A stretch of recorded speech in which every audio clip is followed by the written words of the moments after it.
Hey everyone, today we are in the CSRA race shop getting ready for the 2024 race season and catching up with Ken Avann when we want to introduce a new class and obviously talk about getting new racing enthusiasts into the sport.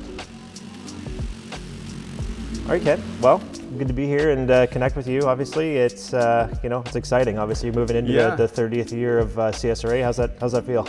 It's awesome. It's lots of great times and memories, and 30 years have gone by pretty quick. But it's we're still plugging away, and we love what's going on with the circuit. We really enjoy all the children and kids we have coming into the series, and it continues to be solid and continues to grow those classes. So awesome. In general, let's talk about snowcross racing because it's going across all over the USA and Canada. If you want to get involved in the circuit here in Canada, obviously you'd come to CSRA Canadian Snocross at snocross.com is our website. If you're in the United States based, you look at ISOC Racing. And if you're in Quebec, there's an SCMX racing circuit there. So wherever you are in North America, there's a snowcross circuit that you can get involved in if you're interested. Awesome. For a new racer to get involved, we have classes, 18 classes of competition everywhere from 4 years of age as a child, all the way up to the world-class pros. So there's 18 classes of competition altogether. So there's a spot for everybody. But to get involved to start with, you go to the website of your race circuit, become a member of that association. And that's going to give you your membership and racer number.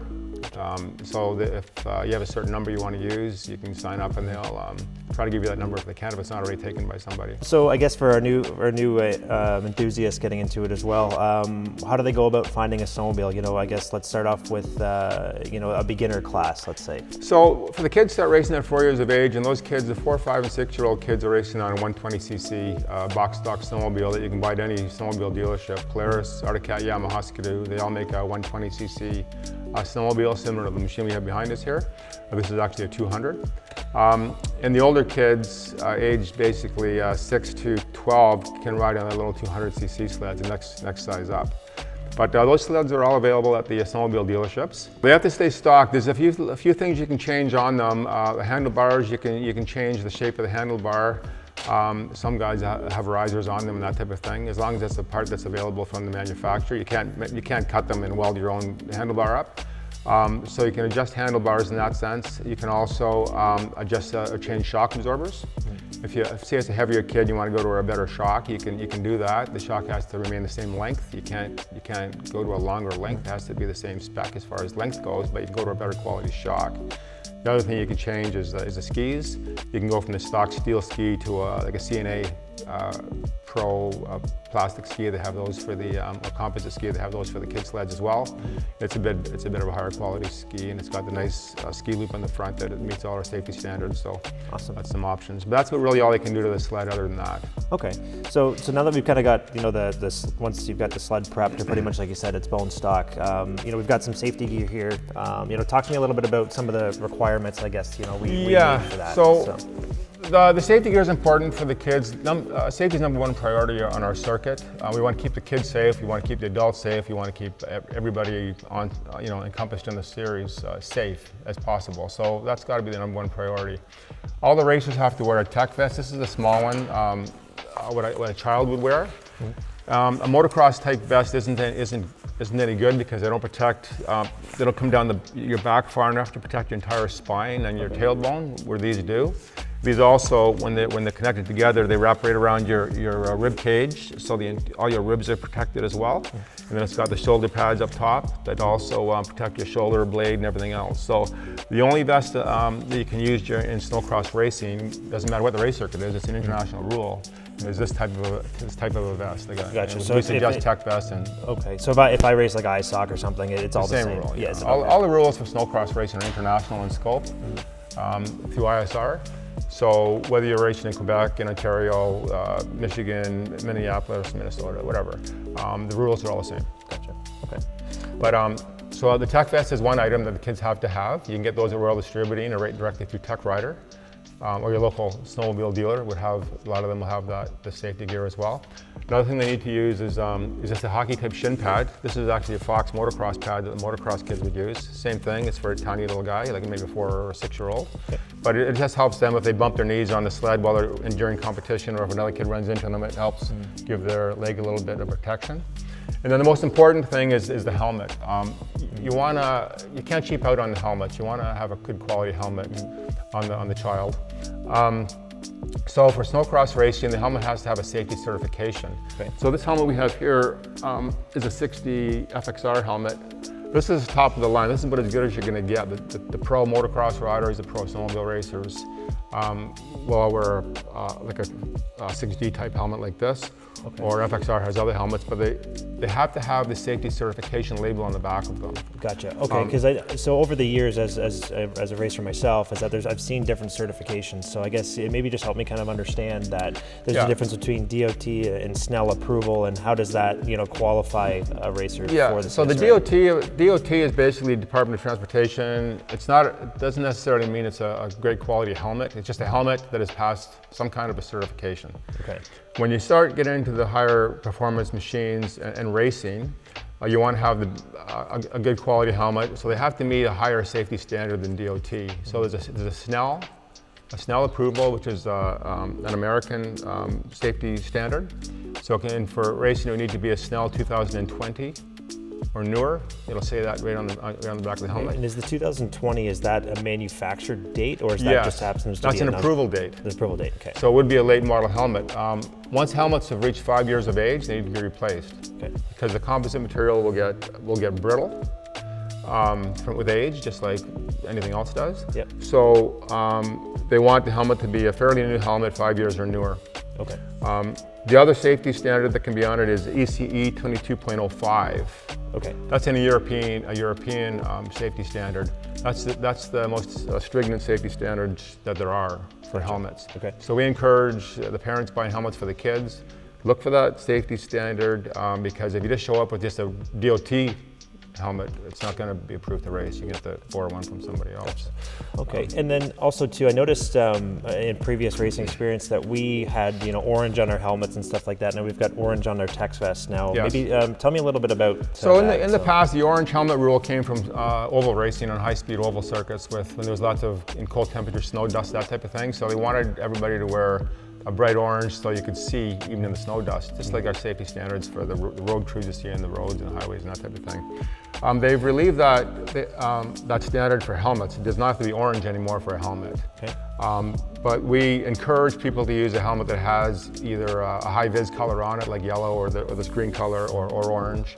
But now there's just a lot more options. It kind of suits all the different brands better if there's a few more color opportunities. Okay, for race apparel, for when you're going racing on the snowcross track, the kids are obviously going to wear basically something that's nice and warm, keep them comfortable. They're not that physically active on the sled when they're 4 years of age or 6 years of age. So they're going to wear this is an adult suit, but they're going to wear basically a regular type snowmobile jacket that is warm and to keep the kids warm. When you get into the upper levels, the full-size sleds and the pros, where they're getting very physical on the sled and getting a lot of body temperature, they're going to go to more like a shell, a very thin-lined snowmobile jacket shell. These are available from FXR and some of the other manufacturers. A lot of the guys who are using the FXR gear, they make a lot of specialized racing product. But this is very thin, so obviously it's not that warm. But when the racers are running around the pit area prior to racing, the body temperature should be cool, so that when they hop on their sled, temperature is going to come up to what they want, where they're comfortable while they're racing. It's very physical, very much like motocross racing. So the body temperature is going to rise as they're competing.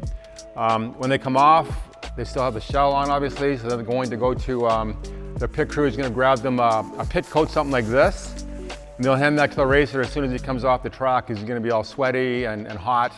Like these are the pro level riders. They throw the pit coat on, which is a full length heavy warm jacket.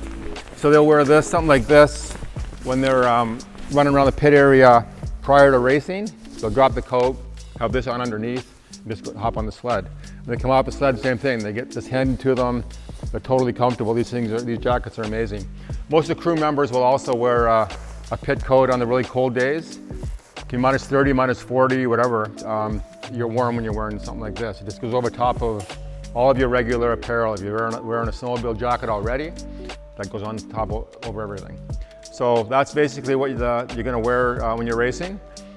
Keep in mind, these are all orange because of the orange rule. We want the orange on the sleds or on the upper body for safety.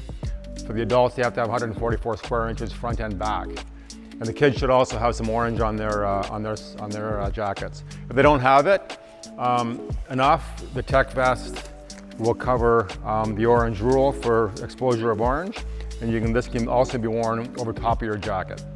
So that's basically it for your race apparel. Once the racers kind of obviously has the proper gear and everything too, I guess what are the next steps for them as well?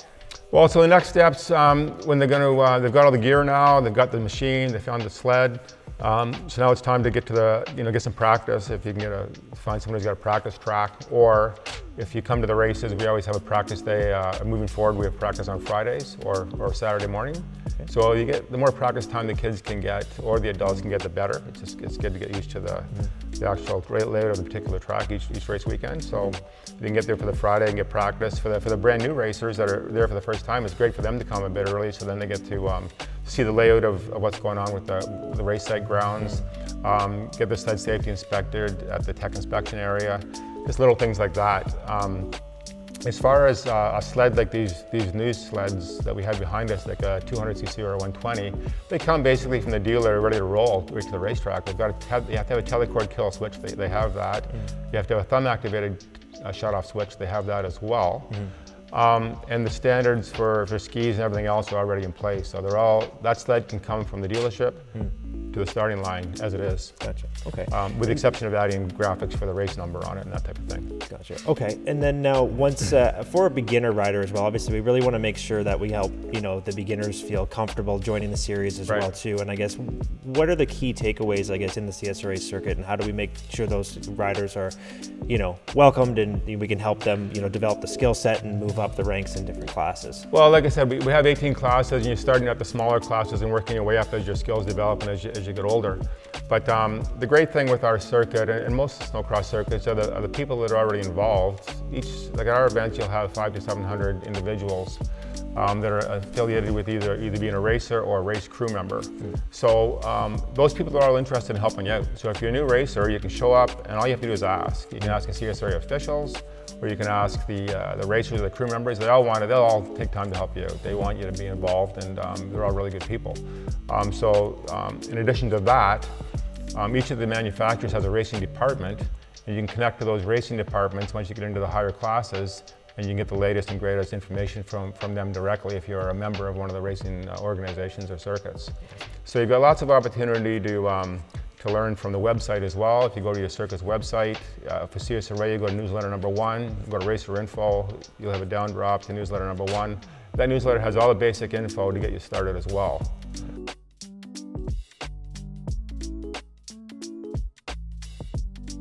Well, this is a bone stock sled. It's very similar to the Arctic Cat brand and the Yamaha. They're pretty much all the same sled, the same horsepower, everything. They come basically right from the dealership and set up that you could actually race them right from the store. They have everything that we need for racing. They have a telecord kill switch, so if the kid falls off, it'll kill the motor on the sled. It also has a thumb activated switch that they have to turn the engine off if we need to for a situation. It meets all the other standards as far as the skis are good, but you can also you can change the skis on these. The sled has to stay stock, with the exception of we can adjust the handlebars, we can change the shocks as long as they don't exceed the OEM stock length. Okay. But if you want to go to a Fox shock or a better shock, you could do that. You don't need to, but they could. The skis can be changed out to CNA Pro skis instead of the stock OEM skis. But other than that, this thing's pretty much ready to go racing, with the exception of it needs to have the graphics applied to it for the racer numbers. Okay.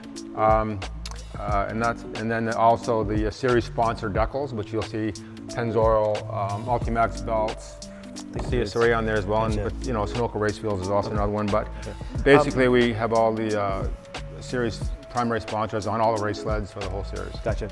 You mentioned Sunoco race fuel. What do you recommend for beginner racers to put in their 200s? So for the novice kids on the 120s and the novice 200 classes, for the small sleds, the racers have to use a 91 octane fuel that is available from a gas station. So we would recommend Shell 91. It's a great fuel to use for anything, but really works well on these sleds. It's a high quality fuel, yeah. So yes, basically a 91 octane pump fuel. You cannot put anything into it. No additives. Okay. These are all 4-strokes. These little sleds, so you don't add oil into them or anything. Just straight up 91 octane fuel from the gas station. Perfect. We don't allow the parents to add additives, performance enhancing things such as ethanol or alcohol or other things that may provide more horsepower, because some of them are carcinogenic. But the primary reason, other than that, is we want the sleds to all be competitive and the same basic speed, so that kids can just go out there and have fun. So we want them to stay the same horsepower. Gotcha. Okay. Is there a limit? I know we've done that in the past with the 120 classes, that we've actually put a radar test and everything. Yeah. So that's how we check the 120 sleds. They're speed limited. The stock 120 class, the stock 1 class is 15 miles an hour. And the stock 2 class is 18 miles an hour. Some of the parents can adjust a few things. The track can be a bit looser. As the sled gets older, it gets a little bit looser and freer, so it gets to be a bit quicker. But if the sleds exceed that speed, there's probably been something done to it. We'll just radar them on the track. If they're going faster than the speed allocated for that class, we'll disqualify the kid. And the last thing we want to do is disqualify anybody, but we have 50 or 60 kids in some of these classes, and we have to keep it fair for all of them. Mm-hmm. So the kids that are doing the right thing, they should be in their proper position. So if dad's cranked it up a little bit and he shouldn't, dad doesn't tell mom, doesn't tell the kid, unfortunately the kid takes the hit, we have to disqualify him, and then dad walks around kind of sad a little bit. But we get it all sorted out. We just try to keep it competitive and fair for everybody, so it has to be tech. For this particular new class that we're starting with these 200s this year, for the beginner 200 class, it's for first-time racers that have never raced before, or for racers that have some experience but have never won a medal and never been on a podium before. We'll allow those kids into this class as well. So this sled comes right from the dealership. You bring her to the track, a number will go on it. We'll put a little bit of padding on the bumpers just in case one kid runs into another one. And that's all you really have to do to the sled to go racing. So that's a great machine for the kids to run around at home with. The sled's actually trail legal when the kid's of age. And when a parent buys a sled like this, they really hold a value. Probably 3 or 4 years after using it, they're going to get the same money for the sled, basically. Awesome. So. Well, I mean, it's great to see, obviously, getting more racers into the series, and it's really exciting to see that too. So, very easy, turnkey, pretty much. So, that's exciting. This is designed for kids from approximately 6 years of age to 12. Nice. The kids that are younger than that, we start racing at 4. They'd be on the very similar mini snowmobile, but they'd be only a 120cc, but slower. Mm-hmm. They'd run those sleds. This sled, when it's running good on a hard pack type snow, will probably do 28 miles an hour, maybe 30. Mm-hmm. So when they're racing, we'll have a stock version of the sled on site of the track. We'll find out what the speed is for that particular sled, and that will be the limit. So if a sled, one of the racer sleds exceeds that speed, most likely there's something done to the sled and it's not legal.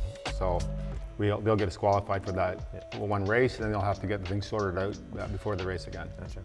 Okay, and then maybe just to jump up. So as obviously you get entered into the race, and you gain more experience, and as you elevate into the different classes, let's say once you get into say Trail Sport 600 and go from there, talk to me a little bit about what modifications a full size snow you can do to a full size sled. Well, what happens after the kids leave this classification? They then go into a transition class. And the transition classes, basically what they are is a full-on race sled that's been detuned to 6,000 RPM. And that's just detuned by adjusting the ECM. And that can be done by the racing departments. So when the kid gets to be 12, 13, 14 years of age, they then advance to a full-size sled that'll be reduced in speed by adjusting the computer. That sled still has to be a box stock sled. There's not much you can do to it. The same thing, you can adjust handlebars, shocks, and skis. That's it. Okay. Are they allowed to stud or do different carbides and stuff? Yeah, when you get into the full-size sleds, not the kids classes, but the adult classes like Trail Sport, Pro Light and Pro, those guys can all use traction products, yes. But the lower horsepower, when the sled is detuned to 60 horsepower, you really don't need those studs to get you out of the hole quicker and that type of thing. They're always handy for braking and that type of thing, but the speeds are relatively slow for the kids' classes because of the detuned engines. In those particular sleds, all the full-size sleds will use Sunoco Surge race fuel, or whatever the race circuit is, they may use a different fuel that is a spec for that race class.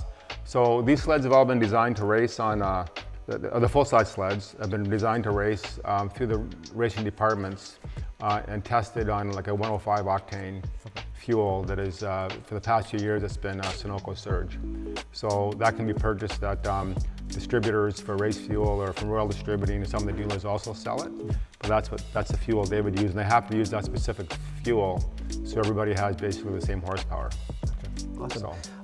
And then finally, as you reach kind of the top upper classes, is there any other performance upgrades that maybe some racers can do to their snowmobile? Yeah, when you reach the Pro Light, which is the class between Sport and Pro, they allow them then to go to an aftermarket exhaust silencer system. So a lot of the guys will use the MBRP system or something from one of the other aftermarket companies that provides a bit more horsepower for the sled, and then the sled is a bit louder. The spectators like the noise, and it just allows the engine to breathe a little bit better, and so they are a bit of a higher performance sled than the box stock engine. The rest of the engine has to stay stock, the way it comes from the manufacturers. Each of the manufacturers, Polaris, Skidoo, and Arctic Cat, all build a limited number of limited build race sleds. They're designed to go on the snowcross course.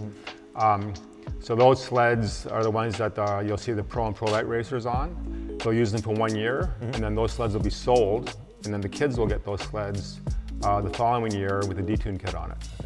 So it's a good transition for the pros to move their sleds, and then it gives the kids an opportunity to buy an inexpensive sled, in the sense that the pros are dumping those out for $75, $85, $100.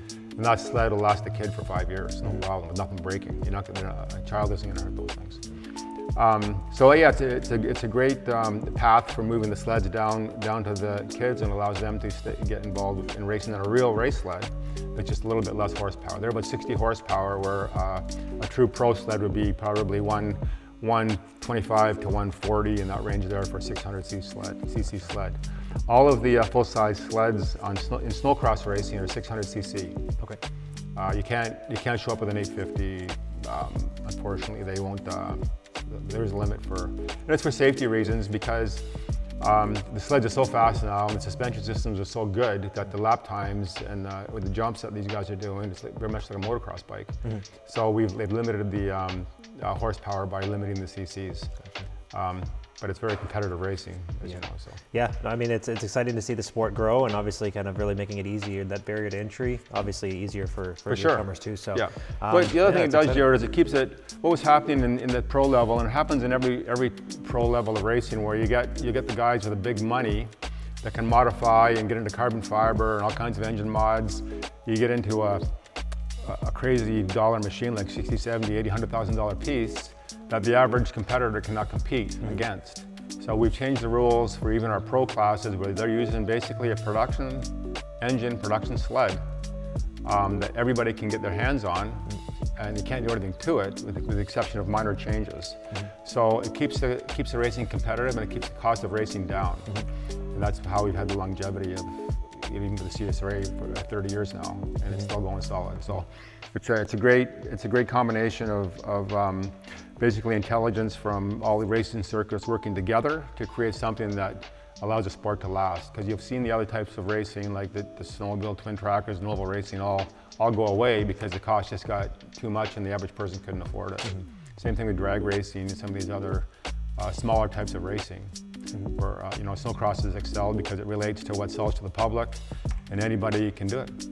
No, it's super exciting. I mean, it's nice, like I said, nice to see the sport grow and hopefully continue with these new classes too. So, I mean, I think in closing, guys, thank you so much for tuning in. If you guys want to find out more information, go to snocross.com, and hopefully we'll see you at the track.